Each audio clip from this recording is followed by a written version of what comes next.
Noong pahupa na yung inyong karera, Sunshine, paano nyo tinanggap yon? Parang sa akin, Tito Boy, kasi... Ganito yan, bago kayo yumaman. Maganda yun. Diba? Thank you, sponsor. Sino ba ito, si Vice Gov? Hindi po, ayun po. Yung kaibigan namin si Jolan. Okay. Ayun, Tito Boy, ano nga yung question ulit? yung pababa na, yung paghupa, lahat naman tayo nagdadaan, no? Paano nyo hinawakan yung katotohanan na yon?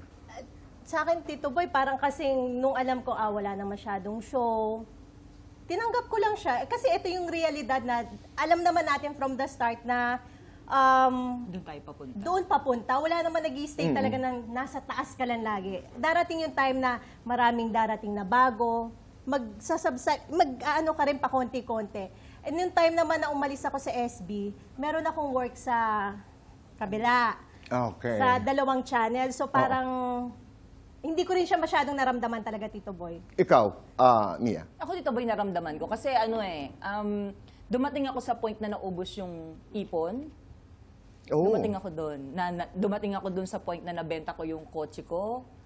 Pero yun, parang sabi ko nga, pag yung kotse, yung parang last hura ko na siya yun naman yung ginamit ko pang business. Which is, thank you Lord, nag-boom naman siya. Ang gandang leksyon. Di ba? Ito yung parati natin naririnig na pag may nagsara, may nagbubukas. Yes. Pero habang nangyayari kasi yan, blurred yung vision natin eh. Di ba?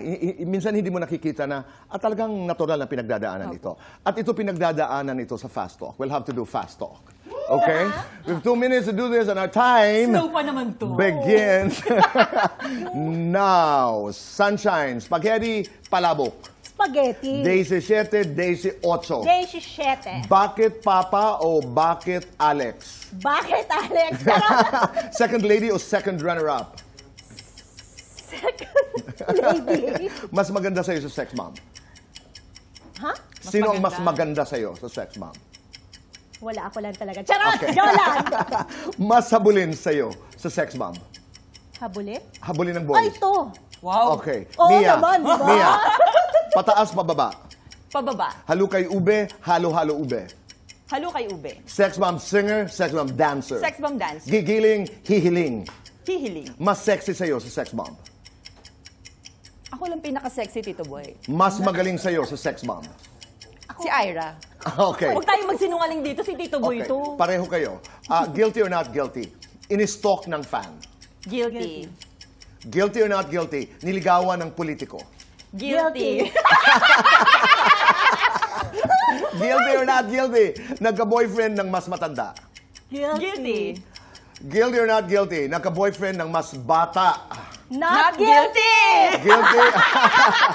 Guilty or not guilty? Nag-cutting sa klase? Guilty. Guilty or not guilty? Nakipag-away sa bar? Guilty! Walang sagot. Guilty or not guilty? Nangutong ng pulis? Not guilty. Guilty or not guilty? Nanugod ng babae? Not guilty. Not guilty. Guilty. Guilty or not guilty? Nakipag-make out sa public? Not guilty. Guilty or not guilty? Nagreklamo sa talent fee? Guilty. Guilty or not guilty? Nag-perform ng may hangover? Guilty. Sex bomb hit na paborito niyong kantahin? Baklushi. Ano? I'm sure. Paborito niyong sayawin? Spaghetti. Spaghetti. Pinakaayaw niyong sayawin? Ito kailangan sabay. Lights on or lights off? Go! Lights on! Wow! Happiness or chocolates? Happiness! Happiness. Happiness. Best Araw-araw. time for happiness? Every day. 3 o'clock. 3 o'clock pa. Complete the sentence. Laking sex bomb ako, kaya... Palaban ako. Laking sex bomb ako, kaya kahit anong dumating sa buhay ko na pagsubok, lalaban ako at bawal bumawi. Oh.